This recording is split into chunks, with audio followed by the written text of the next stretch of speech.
حدیث پاک میں ابو بکر صدیق رضی اللہ عنہ موجود، تو انہوں نے کہا صدقت یا رسول اللہ، حضور آپ نے سچ فرمایا۔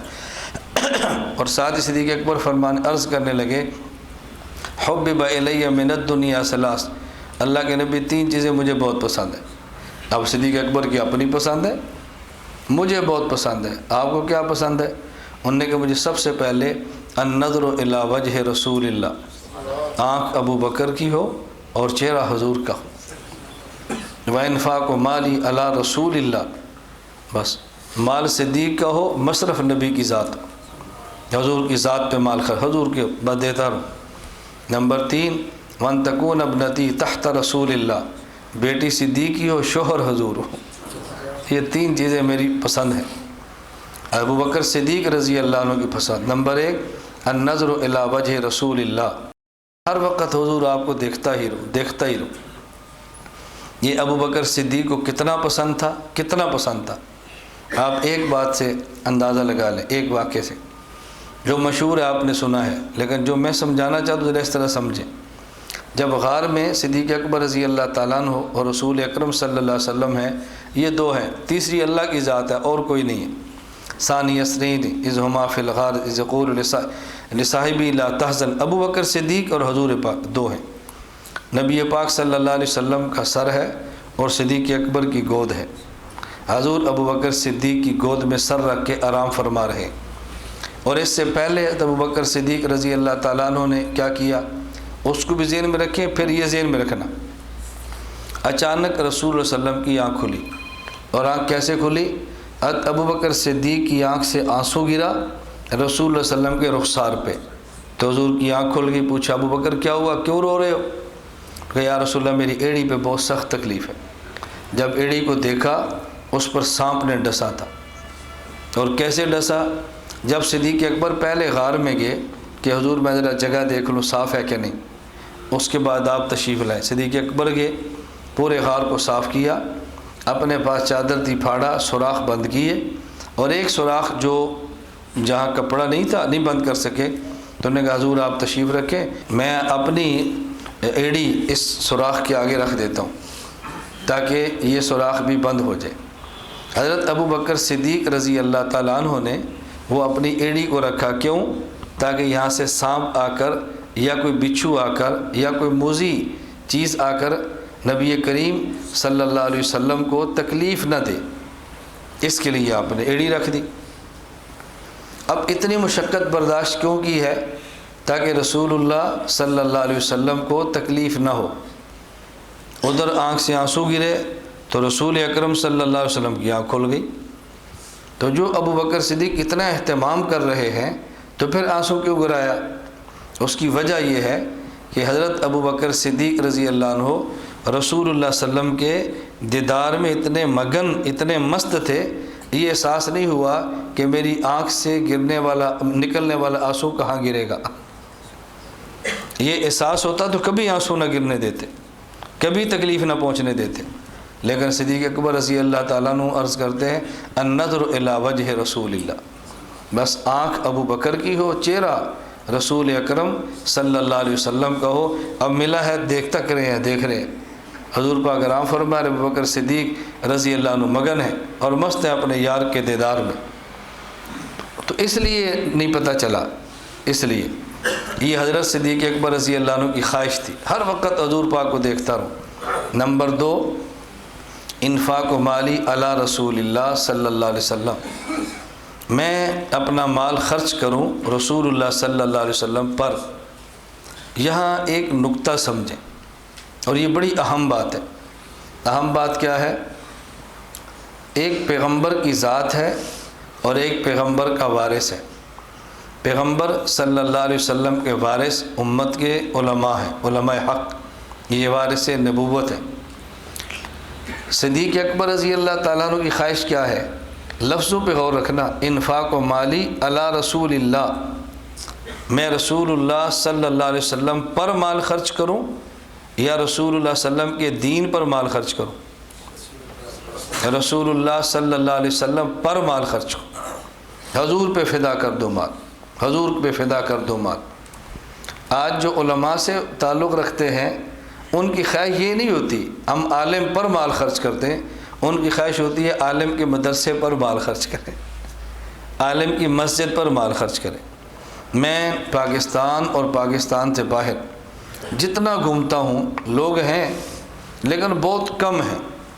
اگر ہمیں کوئی 1000 بندہ مدرسے کے لیے دیتا ہے تو اس میں ایک بندہ ایسا ملے گا جو یہ کہے گا یہ آپ کے لیے، ہر بندہ کہے گا مدرسے کے لیے۔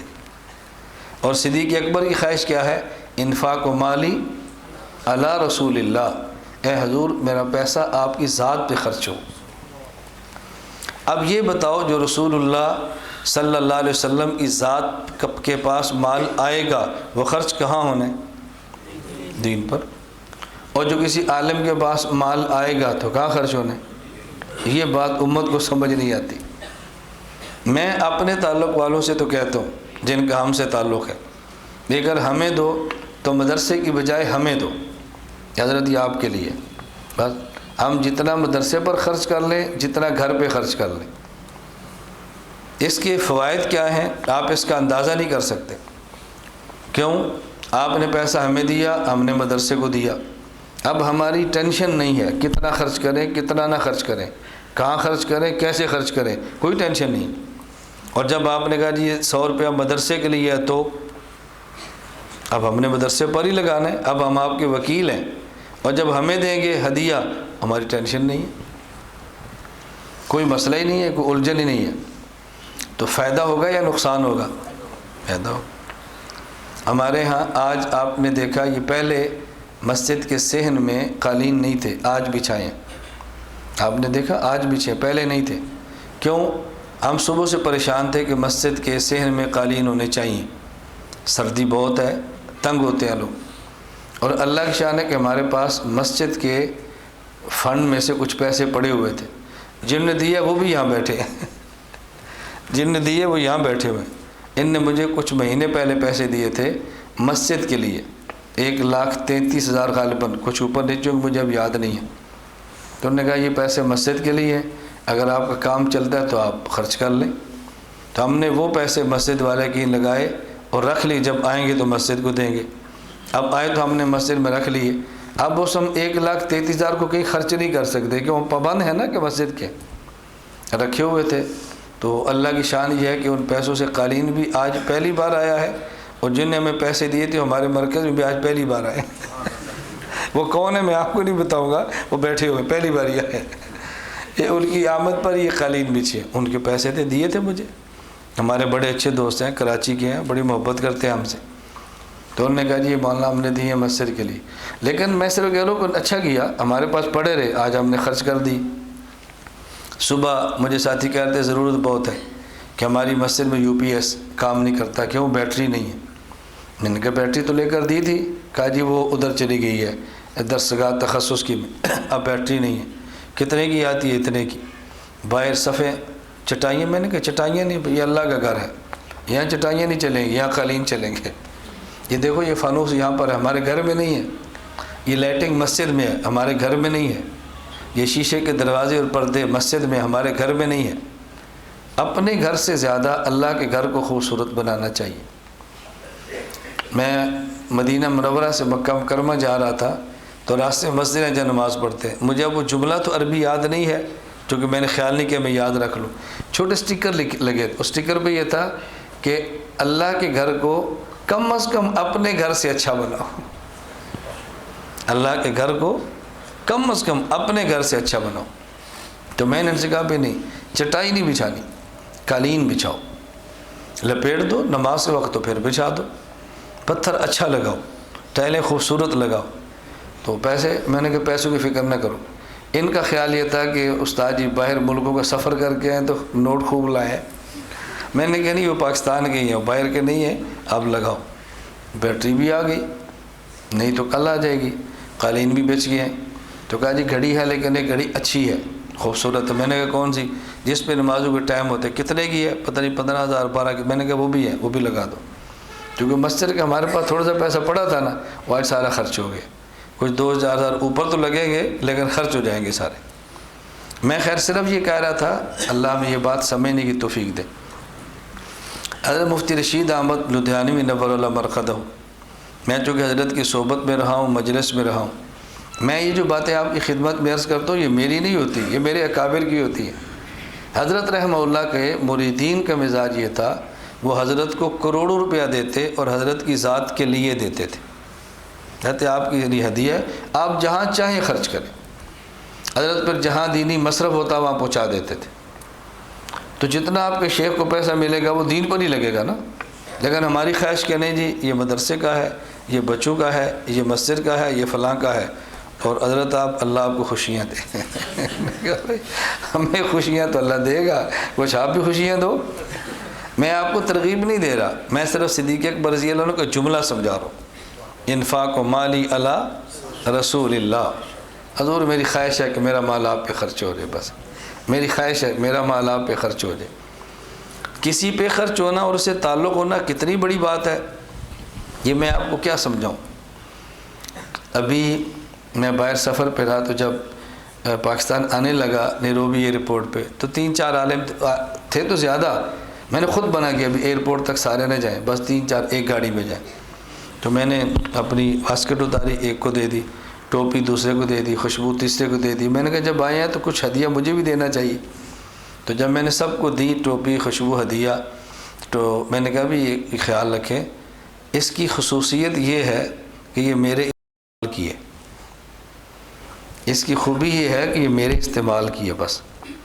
اب یہ کیا چیز ہے یہ آپ کو کیسے سمجھ آئے؟ مولانا حارث ہمارے یہاں بیٹھے ہوئے، تو ان سے کسی نے پوچھا تھا ابھی جو استاذی مرکز میں دورہ ہوتا ہے اس کی خصوصیت کیا ہے؟ انہوں نے کہا اس کی خوبی ہے کہ استاد جی خود پڑھاتے ہیں، یہ خوبی، اور یہ خوبی آپ کو تب سمجھ آئے گی جب آپ سبق پڑھیں گے۔ پروپوگنڈا چھوڑیں، لوگ کیا کہتے ہیں اس کو دفع کریں، پروپوگنڈے سے تو ہم ڈرتے ہی نہیں ہیں، اللہ نے ہماری چمڑی میں پروپوگنڈے کا خوف رکھا ہی نہیں ہے۔ جسے کہتے ہیں نا بعض ہوتا ہے واٹر پروف، بعض ہوتا ہے بولٹ پروف، عام پروپوگنڈا پروف ہے۔ دنیا نے پروپوگنڈے کی انتہا کر دی ہے، کوئی کہتا ہے علم نہیں ہے، کوئی کہتا ہے تقویٰ نہیں ہے، کوئی کہتا ہے فلاں نہیں ہے۔ میں نے کہا بھی کچھ بھی نہیں ہے، چلو ایمان تو ہمارا کچھ نہ کچھ ہے نا، کیا فرق پڑتا ہے؟ جب آدمی کام اللہ کے لیے کرے پھر پروپوگنڈے سے نہیں ڈرتا، اللہ کے لیے کام کرے پھر پروپوگنڈے سے نہیں ڈرتا۔ میں نے کئی بار آپ کو سنایا نا، لوگ سمجھے مجھے محروم وقار و تمکین، مگر وہ نہ سمجھے میری بزم کے قابل نہ رہا۔ لوگوں کے سمجھنے سے کیا ہوتا ہے؟ آج مر جائیں گے، لوگ چھوڑ دیا جائیں گے، یا ہم ہوں گے یا اللہ ہوگا، اور کون ہوگا وہاں؟ کیا فرق پڑتا ہے لوگوں سے؟ یہ واہ واہ تو ویسے ہی ختم ہو جانی ہے۔ میں اللہ کا شکر ادا کرتا ہوں، مجھے ایک عالم ہے بہت بڑے، کچھ ہوائیں چلتی ہیں نا جی، ہوائیں جب مخالف چلیں تو مجھے انہوں نے ایک جملہ کہا تھا، انہوں نے کہا مولانا آپ کے اصحاب آپ کے اصحاب، ہم حیران ہیں تیرے اصحاب پر۔ میں نے کہا اللہ کا شکر ہے، اللہ جتنا بڑا کام لیتے ہیں اتنا بڑا دل بھی دیتے ہیں۔ میں آپ سے کہتا تھا نا یہاں یاد ہے آپ کو، اللہ اس مرکز کا فیض پوری دنیا میں پہنچائے، کسی کو سمجھ نہیں آتی تھی، اور آج میں باہر جاتا ہوں تو مجھے جا کر اندازہ ہوتا ہے، یقین فرمائیں او ایک عالم ہے جو اس مرکز سے سیراب ہوتا ہے، اور عقائد کی دنیا میں تو اللہ بس قبول فرما لے اور اللہ نظر بد سے محفوظ فرما دے۔ تو حضرت صدیق اکبر رضی اللہ عنہ نے عرض کیا، نمبر 1 النظر الی وجہ رسول اللہ، آنکھ میری ہو چہرہ آپ کا ہو، وانفاق مالی علی رسول اللہ، مال میرا ہو اور ذات آپ کی ہو، وان تکون ابنتی تحت رسول اللہ، حضور بیٹی میری ہو اور شوہر آپ۔ یہ کسی کو سمجھ نہیں آتی، میں یہ باتیں کیسے آپ کو سمجھائیں؟ حضرت شیخ سرفراز صاحب رحمۃ اللہ علیہ بوڑھے تھے، آخری عمر، بہت بیمار تھے، خدا گواہ ہے میں گکھڑ منڈی چل کر گیا، میری بیٹی بہت چھوٹی 8-9 سال کی تھی، میں نے کہا حضرت کی آخری عمر ہے، ان کی شادی کراؤ، کون ان کی خدمت کرے گا؟ میری بیٹی بہت چھوٹی ہے، خدمت کے قابل ہوتی تو میں آج ہی حضرت کو دے دیتا۔ میں یہ بات کیسے سمجھاؤں آپ؟ حضرت مولانا عبدالحفیظ مکی صاحب دامت برکاتہم کی حالیہ فوت ہو گئی، بہت بوڑھے تھے، میں نے مکہ مکرمہ میں کہا، میں نے کہا اجازت ہو تو میں اپنی بیٹی دیتا ہوں، آپ کی خدمت کریں۔ فرمایا کہ نہیں ہماری بات چل رہی ہے، انشاءاللہ جلدی رشتہ ہو جائے گا۔ حضرت کا رشتہ بھی ہوا، اللہ نے بیٹا بھی دے دیا۔ یہ بات کسی کو سمجھ نہیں آتی۔ ڈاکٹر شیر علی شاہ صاحب رحمۃ اللہ علیہ ابھی چند دن پہلے فوت ہوئے، حضرت کتنی عمر ہے، بوڑھے تھے، شاگرد نے اپنی ہمشیرہ دی، کہا جب میں اپنی بہن کا نکاح آپ سے کرتا ہوں، کیوں اس عمر میں کون خدمت کرے گا آپ کی سوائے بیوی کے؟ اب یہ باتیں چونکہ سمجھ نہیں آتی، ہم ہر بات کو خواہش اور شہوت کی نظر سے دیکھتے رہتے ہیں۔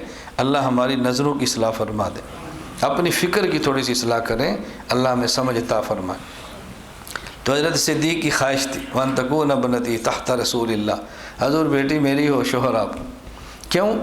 نبوت پوری ہے اور صدیق کی بیٹی کی گود میں ہے کیا؟ اور ایسے واقعات حدیث میں ہیں، آپ نے پڑھے ہیں۔ غار ہے تو حضرت صدیق کی گود ہے، حضور کا سر ہے۔ اور جب غزوہ بنی مصطلق غزوے میں ہیں تو آپ نے دیکھا ہے جس میں آیت تیمم نازل ہوئی ہے، اس غزوے میں گود حضرت عائشہ کی ہے اور سر رسول اللہ صلی اللہ علیہ وسلم کا ہے۔ نبوت کو سنبھالا ہوا ہے باپ نے اور نبوت کو سنبھالا ہوا ہے بیٹی نے۔ آج پوری دنیا نبوت کے فیض سے سیراب ہوتی ہے تو صدیق اکبر کے مال کی برکت ہے۔ صدیق اکبر کا مال پورا پورا لگا، اس لیے حضور پاک فرماتے تھے نا کہ ہمارے اوپر جس نے بھی احسان کیا ہے نا، ہم نے اس کا بدلہ دیا ہے۔ ما خلا ابا بکر، سوائے ابو بکر کے، اس کا بدلہ قیامت کو خدا ہی دے گا۔ میں ابو بکر کے احسان کے بدلے نہیں دے سکتا۔ یہ رسول اللہ صلی اللہ علیہ وسلم فرماتے ہیں، کوئی چھوٹی بات ہے؟ اللہ